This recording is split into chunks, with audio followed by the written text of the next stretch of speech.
Probably one of the least expected phone na na-release this year from Redmagic. This is called the Redmagic 10 Air. Same chill, just light. This is 10% lighter compared sa Redmagic 10 Pro. It gives you the same gaming experience at a lot lighter na weight. Powered by the Snapdragon 8 Gen 3, meron siyang shoulder triggers. One thing na masasabi ko sa inyo guys, nag-improve ang kanyang front-facing camera. More details after this quick intro.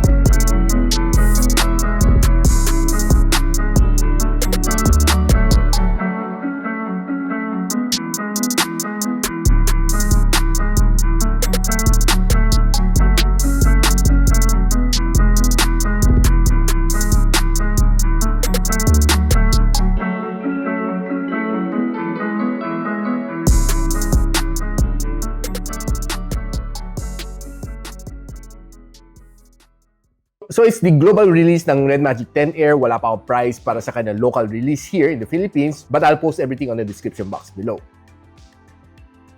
Now, one of the things na napansin mo dito is, well, bumalik ang bump ng kanyang camera. Probably it's because pinanipis niya ang phone na ito, hindi na niya magawa na pantay sa case yung kanyang camera bumps. Yung kanyang tatlong camera ring dito looks a little bit more of the Samsung design. I love the feel dito sa likod, matte finish, and maganda ang kanyang color white. It comes in 3 colors, Twilight, Hailstorm, and Flare. I wish meron ako yung Flare, no? Ang ganda ng kanyang pagka-orange. Now, another thing na napansin ko nag-iba dito is of course yung kanyang game space button dito. Pag you need to do a long press here para lumabas ang yung game space. No? Ganito ang mangyayari sa'yo. You need to long press then to retract, which is something a bit different this time. Masarap yung feel ng kanyang shoulder triggers and medyo palubog sa paloob. And nung nagigame ako, it's really good. It has a 520Hz na touch sampling rate dito sa kanyang shoulder triggers. Now, another thing na nag-improve sobra dito sa kanya, which probably hindi mo masyadong mapapansin, is yung kanyang camera dito sa harap. Sa Redmagic 10 Pro, medyo kita mo, medyo may maliit na shadow, pero dito sa Redmagic 10 Air,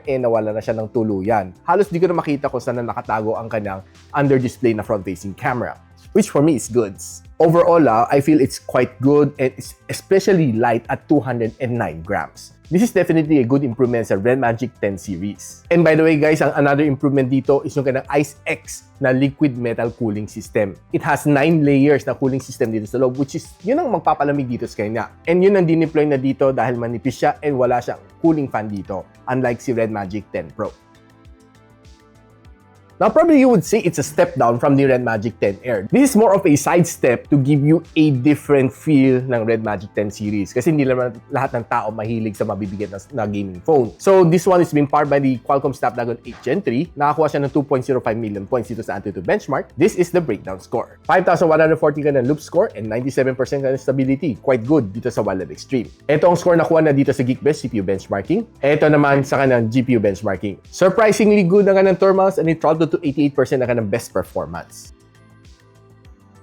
Now, this one has a 6,000 mAh na battery despite it being a gaming phone. Binigay din ni Redmagic dito ng malaking battery, no, to give you more gaming time. And it also comes together with the 80 watts na fast charging brick. Honestly, matipid naman siya sa battery if you're not gaming, if you're just doing the regular tasks on a day-to-day basis. One whole day, wala kang maging problema. Siguro pa nag-heavy gaming ka dito, tansyado, in less than half a day, magsi-charge ka na. And another good thing is that it has a bypass charging which ma-access mo sa kanyang game space mode. And nung nirate ko siya sa PC Mark na battery stress test, it gave me roughly a 9.5 hours dito sa kanyang battery endurance. Under 50% brightness and 60 Hz na screen refresh rate.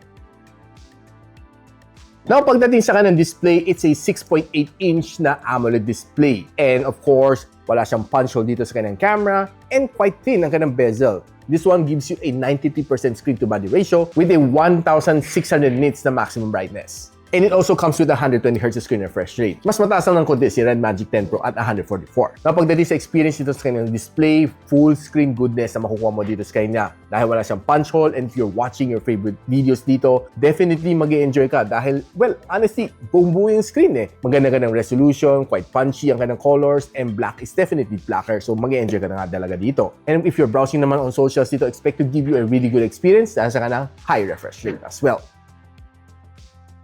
By the way, itong phone na ito has 3 microphones and a long speaker. Check lang natin ang kanyang DTS-X Ultra na audio.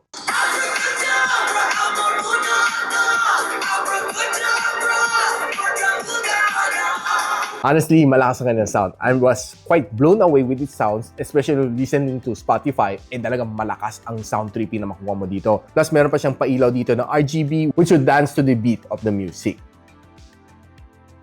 Napag-usapan na natin right now ang kanyang gaming performance. One thing na napansin ko sa kanya is, sinabi ko siya kanina sa intro, this one ang nagbago. You have to long press dito to enter the game space mode, which looks like this one, and you have to use this same button, long press, just to retract. I love the feel dito sa kanya 520Hz na gaming shoulder trigger, and it gave me a really good experience dito sa kanya. Being cooled by the IceX na liquid metal cooling system dito sa loob, with 9 layers of cooling sa loob, of course, in the absence of a cooling fan dito sa loob, itetestin natin kung gaano kalamig kaya ni Redmagic 10 Air. And I played 6 titles dito sa phone na ito. I played Genshin Impact, Call of Duty Mobile, Wuthering Waves, Honor of Kings, Farlight 84, and Call of Duty Warzone. Now, pagdating sa Genshin Impact, expect to give you a really good experience dahil I was able to play naman tong game na ito sa Redmagic 10 Pro, and it was able to give me a really smooth game experience. Si Redmagic 10 Air wasn't really an exception. It was able to perform din to its best. One good thing is magandang kanyang resolution dito. Yung kanyang graphics is good, wala akong na-feel na frame drops, and the shoulder trigger is definitely very responsive, and pinakamainit na inabot na is roughly 44 degrees Celsius on max settings. Pagdating sa Call of Duty Mobile,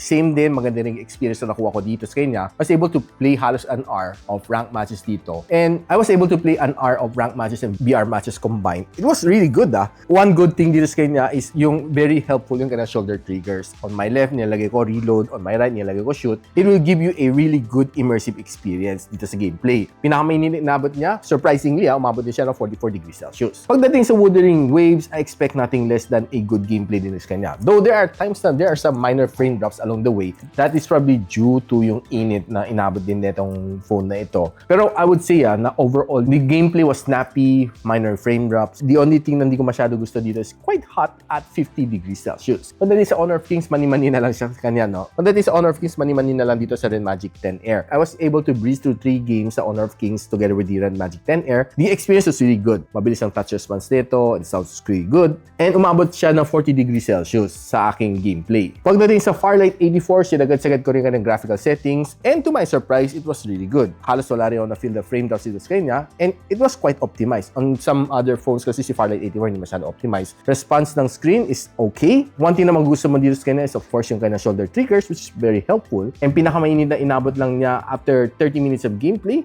43 degrees Celsius. Pagdating naman sa Call of Duty Warzone, eto, bakbakan talaga to the max. And one thing na gusto ko siya, hindi siya kasing bigat ng 10 Pro. Though there are some minor frame drops along the way na hindi mo maiwasan, dahil this is a AAA game by the way, and touch response ng screen is really good, the sounds is good. Though one thing na hindi mo magustuhan masyado dito is yung init at 50 degrees Celsius. And I would recommend you to get a phone cooler if you want to play yung mga AAA games na iinit talaga dito sa phone na ito. And another thing is that pag nag-gameplay ka, expect na umiilaw itong RGB lights natin sa likod.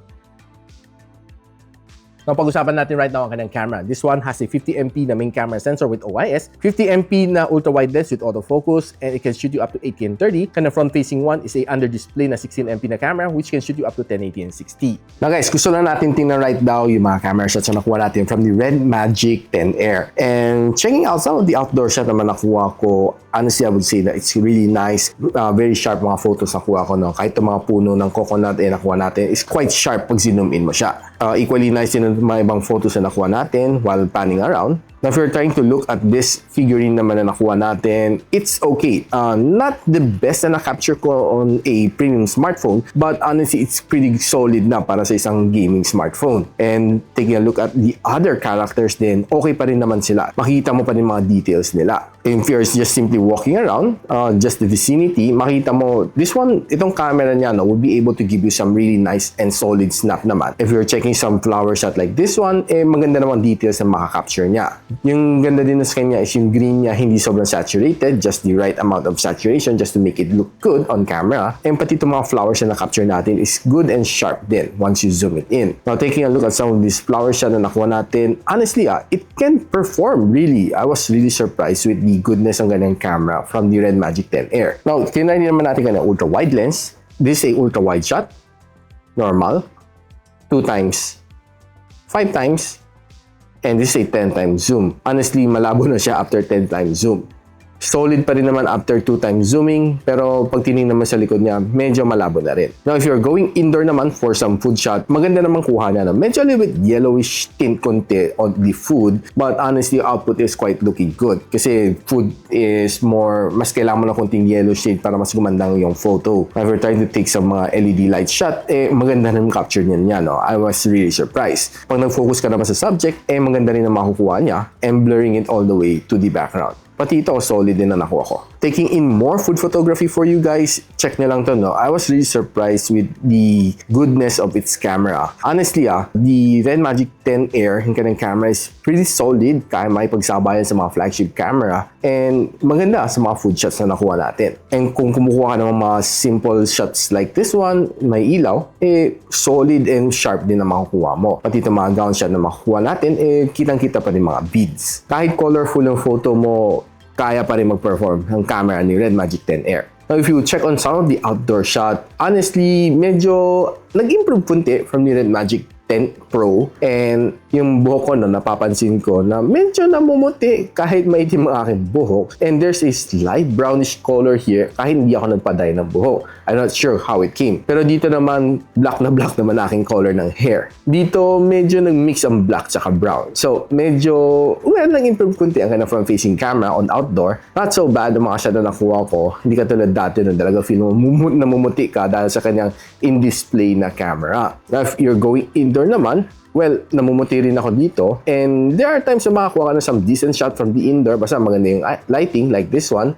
Makakuha ka ng decent shot. But there will be times na mapapansin mo namumuti ka dahil sa effect ng kanyang in-display camera. But overall, I'll tell you na nag-improve slightly ang kanyang camera. And one thing to notice din sa kanya is nawawala na rin yung kanyang camera shade dito. Hindi ko na nga alam kung nasaan nakatago dito. Dati makita mo, merong slight mark dito, no? Yung kanyang front-facing camera. Wala na, malinis na. Nice. Now, if you're using the front-facing camera, medyo hazy pa rin, as expected, from the front-facing camera Redmagic 10 Air dahil sa kanang in-display na camera. And it's a little bit shaky, but the resolution is not quite bad. Now, if you're using a rear camera, expect a really good one kasi ang sharp na kanang video and quite steady rin while I'm just walking using my bare hand. And yeah, I can give you a good vlog if you're planning to do some vlogs using this phone.